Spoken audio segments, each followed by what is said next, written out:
The Real Estate Geeks, as a show and as a passion project, is about more than just numbers, interest rates, addresses, and economics. It's about the American dream.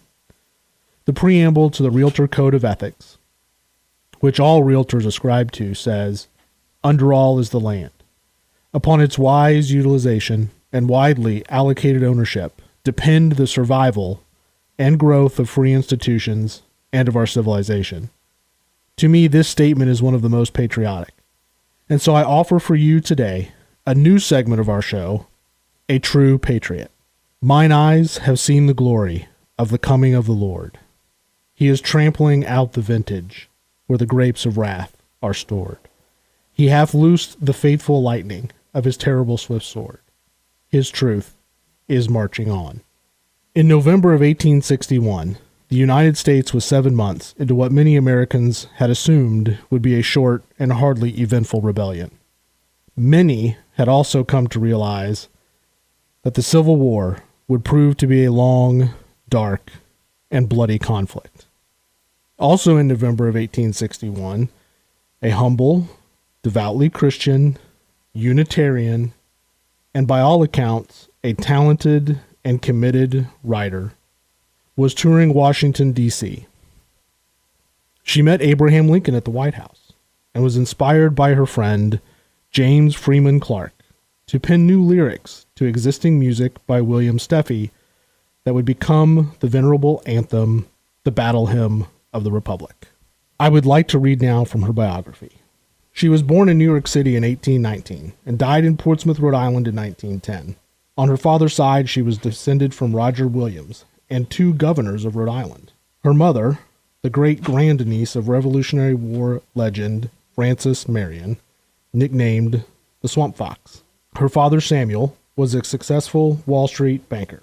Her mother, Julia, a published poet, died shortly after giving birth to her 7th child. The Ward children were then left to the care of their father. She was an intelligent and inquisitive child. She educated herself and became a formidable intellect in a time when women were very limited in their educational endeavors. Benefiting from the excellent library her brother shipped from Europe during his travels. Without her father's knowledge, she became acquainted with writers such as Balzac and Sand. Their modern ideas regarding the world contrasted sharply with the puritanical Calvinism espoused by her father.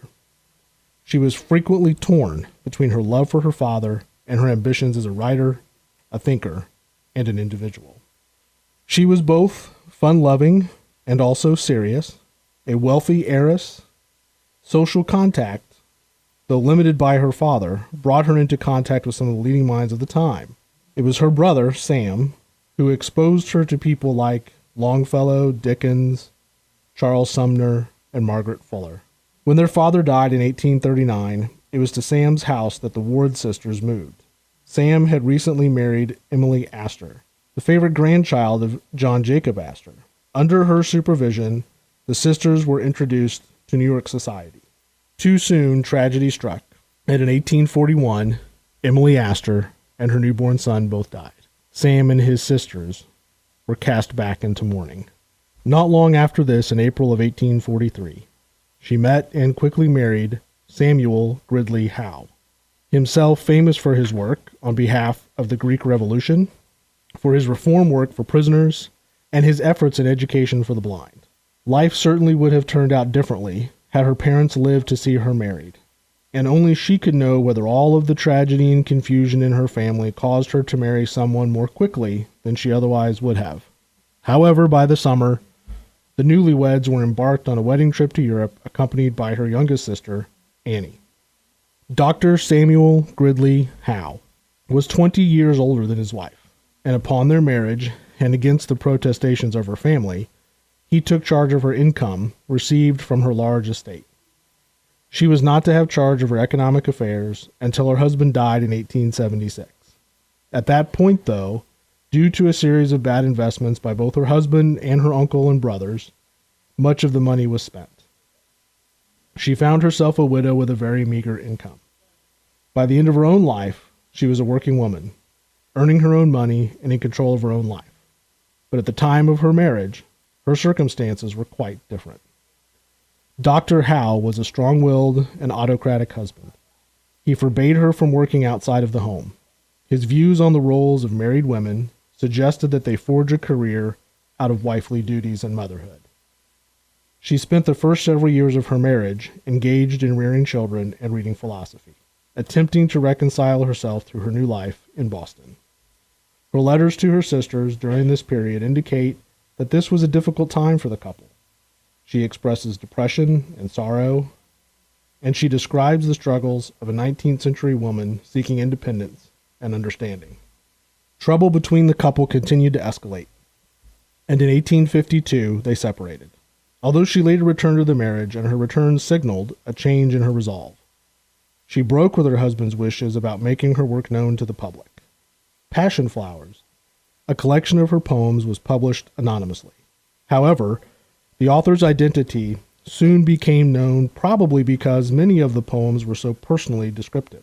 The poems revealed the intimate affairs of a real man and woman.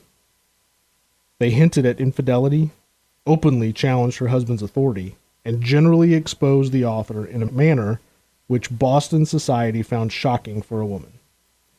Dr. Howe was devastated by what he perceived to be his wife's disobedience and betrayal.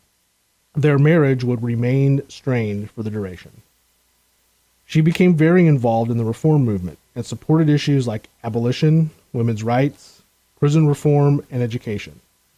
She developed close friendships with members of the Boston intellectual elite, including William Ellery Channing, Thomas Wentworth Higginson, and Theodore Parker. Despite his objections to her working outside the home, Dr. Howe relied heavily on his wife as editor and writer for his newspaper, The Commonwealth.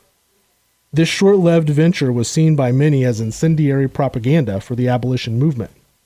As the Civil War approached, Howe became heavily involved in the funding of John Brown's revolution. When John Brown was captured, Dr. Howe fled to Canada to avoid prosecution as a collaborator. During this time, Dr. Howe objected less to his wife's work. He did not always stop her from attending to it.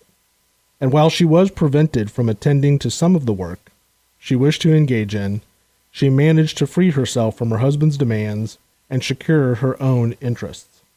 She was fluent in 7 languages and a serious scholar of philosophy.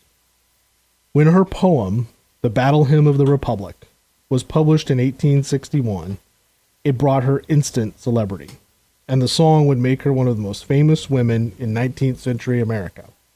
She continued her study and work for reform. Women's suffrage was the cause she was most involved in, and she began to be known for her strong and outspoken views. She was the mother of 7 children, one of whom died during infancy. Her marriage had now settled into a workable arrangement. Her fame brought her even more autonomy, and her ambitions were beginning to be realized. By the time her husband died in 1876, she had established a career for herself as a preacher, a reformer, a writer, and a poet. Among her many contributions to American society is her famous Battle Hymn of the Republic, which has been viewed as a second national anthem. She was also co-editor and writer for the Women's Journal, which lobbied for suffrage and human rights. She was instrumental in creating Mother's Day, which she envisioned as a day of solemn council, where women from all over the world would meet to discuss the means whereby to achieve world peace. She became the first woman elected to the Society of Arts and Letters, and the biography of her, written by her children, won the Pulitzer Prize. In addition to her reform work, she wrote travel books, children's fiction and music. Oscar Wilde paid her a visit in Newport. William Dean Howells regretted not knowing her better. Emerson wished she were from Boston, and Samuel Clemens was a cohort and friend. Her letters and diaries read like a who's who of 19th century history, and her ideas are as pertinent today as they were during her own lifetime. Julia Ward Howe was an accomplished poet and writer. She helped to found the New England Women's Club, the New England Women's Suffrage Association, and with Lucy Stone, she founded the American Women's Suffrage Association. In 1987, she appeared on the 14-cent Great American Series stamp. In 1970, she was inducted into the Songwriters Hall of Fame. And in 1998, she was inducted into the National Women's Hall of Fame. She had her faults, and none is more notable than her vanity. She thought very well of herself and was not afraid to voice her less than generous assessments of others. She often revealed her own ignorance and stubbornness, and perhaps this accounts for the solitude she encountered during her early years in Boston. However, over time, she outlived many of her detractors, and her status as an American icon became almost mythical. Some have referred to her as the Queen of America.